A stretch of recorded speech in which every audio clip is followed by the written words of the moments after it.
खेळाडू होणार निवृत्त. तर कोण आहे खेळाडू हे आपण पाहणार आहे. तर मित्रांनो, स्वागत आहे तुमचं आमच्या यूट्यूब चॅनल क्रिकेट मराठीवरती. मित्रांनो, या चॅनलवर आपण क्रिकेटच्या चालू घडामोडी टिपण्याचा प्रयत्न करत असतो. तर आपण चॅनलवरती नवीन असाल तर अशाच घडामोडीसाठी आमचा यूट्यूब चॅनल सबस्क्राईब करा. भारतीय संघ आगामी बांगलादेशसोबत घरच्या मैदानावर 2 सामन्यांची कसोटी मालिका खेळणार आहे. त्यासाठी भारतीय संघ सध्या चेन्नईमध्ये सराव करत आहे. तत्पूर्वी ज्या भारतीय खेळाडूंना काही काळ भारतीय संघात संधी न मिळाल्याने खेळाडू निवृत्तीची घोषणा करत आहे. शिखर धवनला देखील काही काळ भारतीय संघापासून दूर राहावे लागले होते, त्यामुळे त्याने निवृत्तीची घोषणा केली. आता एका भारतीय खेळाडूबद्दलची अशी बातमी समोर येत आहे. तर तो आहे भारतीय संघाचा स्टार गोलंदाज भुवनेश्वर कुमार. भुवनेश्वर कुमार बऱ्याच दिवसापासून भारतीय संघापासून दूर आहे. त्याला खूप दिवसापूर्वी भारतीय संघात संधी मिळाली होती.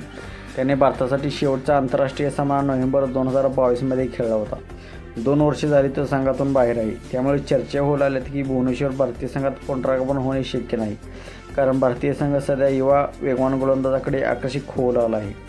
सोशल मीडियावर एक पोस्ट व्हायरल झाली आहे, ज्यामध्ये असा दावा केला जात आहे की भारतीय संघाचा स्टार वेगवान गोलंदाज भुवनेश्वर कुमार लवकरच निवृत्तीची घोषणा करेल. पर व्हायरल झालेली पोस्ट कितपत खरी आहे याच्याबद्दल अजूनही स्पष्टता आहे. भुवनेश्वर कुमार आंतरराष्ट्रीय कारकिर्दीबद्दल बोलायचे झाले तर त्याने भारतासाठी 21 कसोटी, 121 एकदिवसीय सामने आणि 87 T20 सामने खेळले आहेत. 21 कसोटी सामन्यात त्याने 26च्या सरासरीने गोलंदाजी करत 63 विकेट्स घेतल्या आहेत.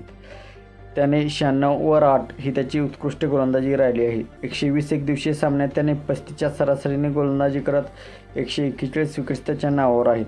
तर 87 T20मध्ये त्याने 23च्या सरासरीने 90 विकेट्स घेतल्या आहेत. तर मित्रांनो, भुवनेश्वर कुमारला 2 वर्षे झाले टीम इंडियामध्ये संधी भेटली नाही, त्यामुळे तो रिटायरमेंट घेण्याच्या मार्गावर आहे.